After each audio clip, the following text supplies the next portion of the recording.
semua, balik lagi sama aku Nasona Rasila. Aku Agis Naulia. Aku Cahaya Putri. Aku Arlan Arido. Dari Edufan 17. Kali ini kita mau membahas tentang customer journey. Nah, pas banget nih lagi ada satu kasus Eduriansyah yang lagi kebingungan cari sekolah. Penasaran kan perjalanan Eduriansyah seperti apa? Yuk, simak videonya. Poin pertama, apa yang konsumen pikirkan dan rasakan? Yang pertama, Edu menginginkan sekolah yang berkualitas dan bermutu, karena Edu ingin menjadi generasi bangsa yang berbudi luhur. Langkah kedua, Edu masih memilih-milih dan membandingkan informasi antara sekolah. Langkah ketiga, Edu dilanda kebingungan antara memilih SMA atau SMK. Langkah keempat, Edu sudah mulai mempertimbangkan antara memilih SMA atau SMK. Edu memutuskan untuk masuk SMK karena ia sudah memiliki bayangan ke depannya. Langkah kelima, akhirnya Edu memutuskan untuk memilih SMK Wikrama karena ia sudah melihat prestasi sekolah yang sangat baik, juga didukung dengan banyaknya pilihan jurusan yang bisa dipilih sesuai minat dan bakat. Setelah poin pertama dijelasin, kok dipikir-pikir kayak lagi PDKT ya? Nah, benar. Awalnya dia kayak gak mau, tapi lama-lama kalau dicomblangin mau juga kan? Oke, kita lanjut ke poin kedua. Poin kedua, yaitu apa tindakan konsumen? Langkah pertama, target atau konsumen kita mencari info dari word of mouth atau dari mulut ke mulut. Biasanya, kalau info dari mulut ke mulut itu lebih cepat menyebarnya, dan kadang orang lebih mudah mempercayainya, termasuk Edu ini. Langkah kedua, target atau konsumen kita memulai mencari info sekolah melalui internet atau website resmi sekolahnya. Setelah mendengar dari mulut ke mulut, Edu pun melakukan action dengan cara mencari tahu melalui internet. Langkah ketiga, target atau konsumen kita mempertimbangkan testimoni alumni saudara atau tetangganya. Masih menyangkut dengan word of mouth ya.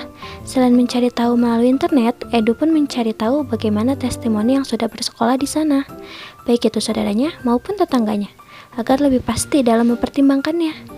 Langkah keempat, target atau konsumen kita mencari tahu review sekolah melalui media sosial SMK Wikrama. Ketika Edu sudah mempertimbangkannya, Edu pun membaca reviewan orang-orang agar lebih yakin dalam mengambil keputusan. Langkah kelima, target atau konsumen kita sudah memutuskan untuk daftar ke SMK Wikrama. The power of mulut ke mulut emang ampuh banget ya. Bener tuh, semaruh itu ya ternyata. Nah iya, Edu aja sampai tertarik. Mending kita lanjut poin 3 yuk. Poin ketiga, apa touch point dari konsumen dengan brand Anda? Langkah pertama, tidak ada karena belum ada keinginan untuk tahu mengenai SMK. Langkah kedua, search Google mulai mencari informasi mengenai SMK di Google. Langkah ketiga, word of mouth, yaitu mendapatkan atau mencari informasi dari mulut ke mulut seperti jurusan, fasilitas, dan testimoni. Langkah keempat, mencari di Instagram, YouTube, dan Facebook, yaitu informasi tentang SMK seperti jurusan, fasilitas, dan testimoni. Langkah kelima, membuka website PPDB SMK pilihan. Akhirnya jadi juga ya ke SMK Wikrama setelah melalui perjalanan yang cukup panjang. Benar, akhirnya Edu juga jadi tuh masuk ke SMK Wikrama. Oke, sekarang kita lanjut ke poin 4 yuk. Ya, poin keempat, apa yang perlu diubah mengenai langkah ini? Langkah yang pertama, meningkatkan brand awareness dan berikan fasilitas yang lebih baik lagi.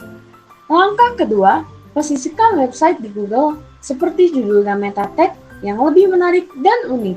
Sehingga saat orang mencari, website kita berada di posisi atas. Langkah ketiga, menceritakan atau memberikan testimoni pengalaman yang dirasa atau dialami dengan cara menarik dan akurat.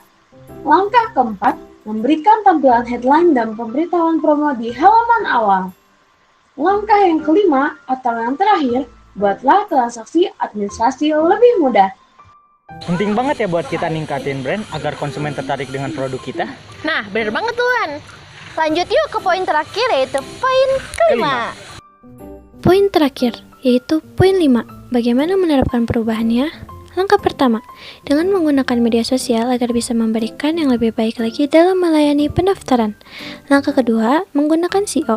Setelah kita upayakan untuk memposisikan website di halaman pertama Google, tentunya menggunakan teknik SEO untuk membuatnya. Langkah ketiga, mengunjungi dan survei sekolah yang diinginkan.